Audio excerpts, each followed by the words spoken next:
Boa noite. Boa noite a quem está chegando nesse momento. Meus irmãos, hoje é com um sentimento de muita gratidão que eu estou aqui para comentar este evangelho. Hoje, 20 de março de 2021, faz exatamente um ano do primeiro evangelho online aqui na página da Casa de Francisco. A minha gratidão por este momento, porque nós sabemos que a palavra de Jesus, a sua mensagem, é um roteiro divino que faz com que nós possamos encontrar forças para os desafios que nós encontramos ao longo da nossa jornada. Então eu quero começar o meu evangelho de hoje à noite, convidando a todos vocês a orarem comigo a prece do evangelho de número 61, que está na coletânea de preces espírita, junto comigo. Senhor Deus onipotente, que a tua misericórdia se estenda sobre todos os nossos irmãos que acabam de deixar a terra. Que a tua luz brilhe para eles. Tira-os das trevas, abre-lhe os olhos e os ouvidos. Que os bons espíritos os cerquem e lhes façam ouvir palavras de paz e de esperança. Então, meus irmãos, eu peço a Deus, nesse instante, por todos os nossos irmãos que partiram. Mas peço também por todos aqueles que se encontram nos leitos dos hospitais, por todos aqueles que se encontram em casa, sentindo os sintomas dessa doença e que, na maioria das vezes, sem um apoio. Então, que a luz se estenda sobre todos esses irmãos. E por que não dizer que a luz se estenda sobre todos nós,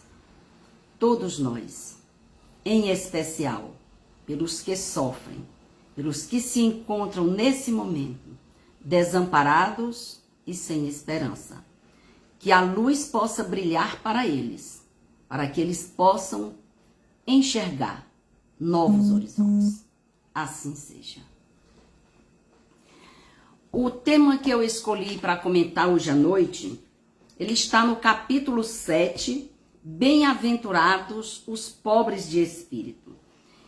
Pobres de espírito, normalmente essa expressão tem até um sentido pejorativo quando as pessoas falam: ah, Maria, fulano é muito pobre de espírito. Mas não é desse tipo de pobreza que o evangelho de hoje trata. E é isso que nós vamos esclarecer ao longo do evangelho. Pobre de espírito, meus irmãos, é o humilde, é o abatido, é o contrito.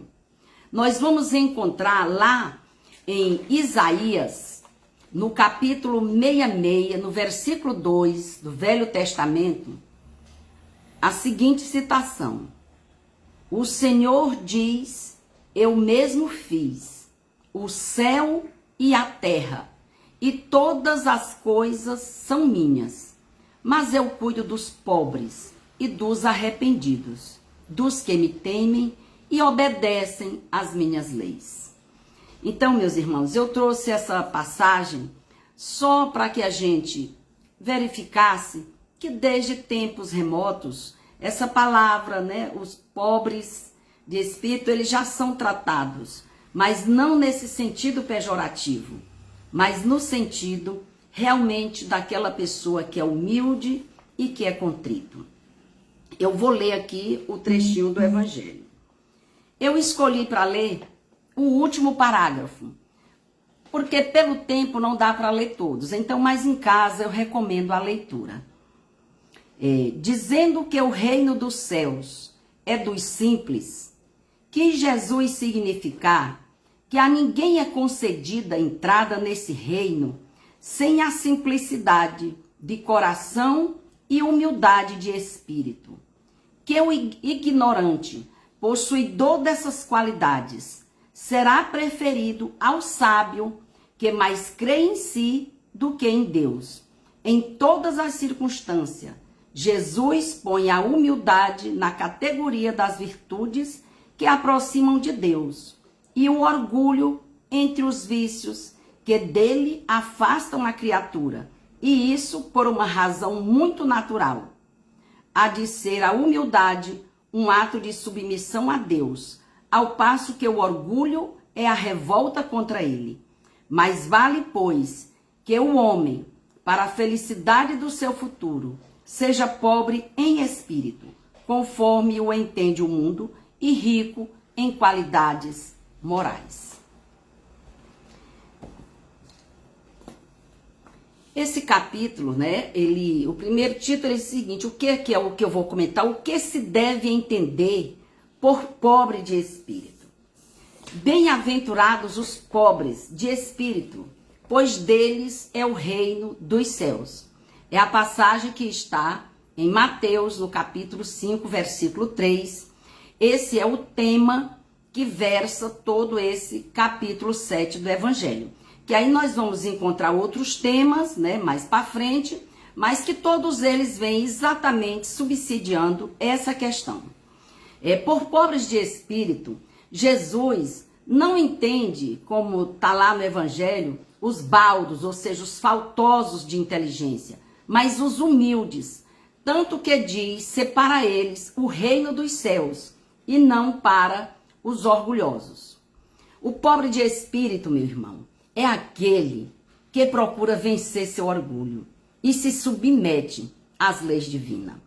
Ele deixa, por exemplo, de fazer a sua própria vontade. Ele renuncia aos seus desejos mundanos. Aceita com resignação a vontade de Deus. Ele não busca a sua glória aqui na terra, porque ele sabe que o verdadeiro reino de Deus não é aqui. Então ele não procura fazer sua glória aqui. A obediência às leis de Deus é o maior ato de humildade que um ser humano pode ter. Então, meus irmãos, se você quer saber se alguém é humilde, observe se ele é obediente às leis de Deus.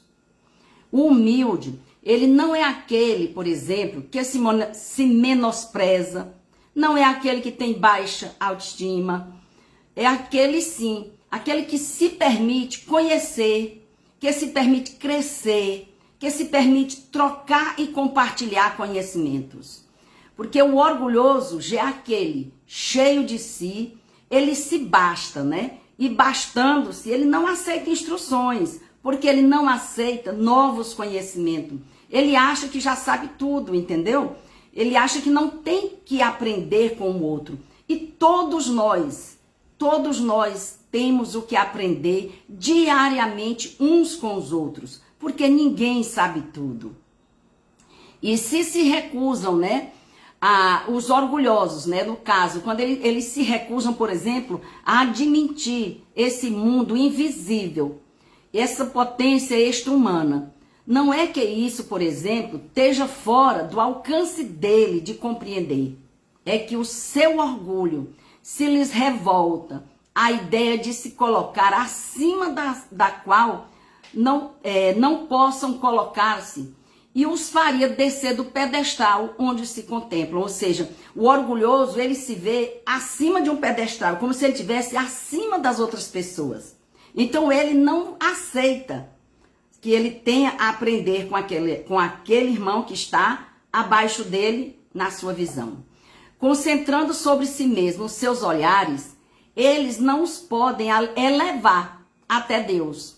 Essa tendência de se acreditarem superiores a tudo, muito a miúde os leva a negar aquilo que, estando-lhes acima, os depreciaria, a negar até mesmo a divindade. Então, quando Jesus declarou como bem-aventurados os pobres de espírito, ele condicionou assim a humildade espiritual em primeiro lugar, entre as virtudes que nós precisamos adquirir para merecermos a glória das almas redimidas. E por que, meus irmãos, estamos aqui todas as noites trazendo um trecho do Evangelho para reflexão? Hoje está fazendo um ano, mas vocês que estão me assistindo nesse momento já pararam para pensar de verdade por que a gente traz esse texto para reflexão? Bom, eu poderia aqui, juntamente com vocês, elencar inúmeros motivos, mas nenhum talvez seja mais apropriado do que esse que me vem no momento, que é verificar, através do conhecimento, se nossas ações, nossas atitudes, nossos pensamentos, se eles estão caminhando na direção correta dos ensinamentos divinos. E vocês podem contribuir com o Evangelho colocando aí no chat, pois fica gravado e outros irão ler seus comentários. Inclusive eu, né, depois que eu acabar essa apresentação. Qual a importância, por exemplo, desta verificação? Para estarmos futuramente entre os bens-aventurados, os pobres de espírito. Como assim, Nacleides? Por que você está dizendo esta palavra, esta frase? Porque, meus irmãos, conhecer, refletir sobre a mensagem de Jesus nos levará a identificarmos os pontos divergentes que precisam de mudança, reconhecermos que precisamos modificar nossos hábitos, atitudes que não estão coerentes com a lei divina, porque nós só podemos modificar quando nós os reconhecemos, os aceitamos e nos submetemos ao processo. Entendeu? Nós precisamos lutar por aquilo que nos falta, redobrar nossos esforços de vivenciar. Não é conhecer, mas vivenciar o Evangelho na atitude. Significará, da nossa parte, um exercício de humildade que nos levará a um maior progresso espiritual, que é o verdadeiro objetivo que nós estamos aqui na Terra. Nós estamos aqui para evoluir, para crescer, para aprender. A Terra é uma verdadeira escola. Então a gente tem que aprendizar. Então é por isso, assim como nas escolas a gente verifica o nosso aprendizado, nós também precisamos verificar se o nosso aprendizado está caminhando de acordo com as leis divinas. Porque quando a gente toma consciência disso, do que nós precisamos melhorar, já é um caminho que nós podemos começar a trabalhar em nós as virtudes. Quantos aqueles que se acomodam, por exemplo, a ínfimos padrões de moralidade, ou se mostram satisfeitos com o seu estado, considerando-se, por exemplo, suficientemente bons, seja por ignorância, seja por orgulho, que se presume sem defeitos ou já se considera salvo, ele descuida da rigidez, ou seja, da saúde da sua alma. E quando menos espera, a morte o surpreenderá sem que tenha avançado um passo sequer no sentido da realização do progresso espiritual. Agora, meus irmãos, entretanto, os orgulhosos, eles digam o que disserem, mesmo agindo dessa forma, forçosos lhes será entrar como os outros nesse mundo invisível que escarnecem. Ou seja, não é opcional. Não é opcional acreditar ou não que a vida existe após a morte, que existe a vida espiritual. Não é opcional duvidar que existe reencarnação ou que não existe. Por que não é opcional? Porque isso é uma lei imutável, é uma lei divina. Então, quer acreditemos ou não, quando nós cerrarmos os olhos, nós vamos nos deparar com essa realidade espiritual. Então, é melhor que nos preparemos, que estejamos preparados para que nesse momento nós tenhamos uma passagem mais tranquila. É lá que os olhos se lhes abrirão, né? Os olhos dos orgulhosos e dos nossos, né? E eles reconhecerão o erro em que caíram, valorizando mais os bens materiais do que os bens espirituais. E sentirão a necessidade do retorno através da reencarnação. Reencarnação que ele não acreditava, que ele nunca parou para pensar, que ele não quis estudar, o que virou a cara quando a gente falava sobre esse assunto, porque dizia, eu não acredito. Minha irmã, dizer que não acredita é muito fácil. O ideal é o quê? É buscar o conhecimento. Tem muita literatura aí. Não sou eu que vou convencer ninguém, não é minha pretensão. Mas você mesmo, através da observação, através da sintonia com o seu anjo de guarda, com certeza você vai descobrir várias pistas.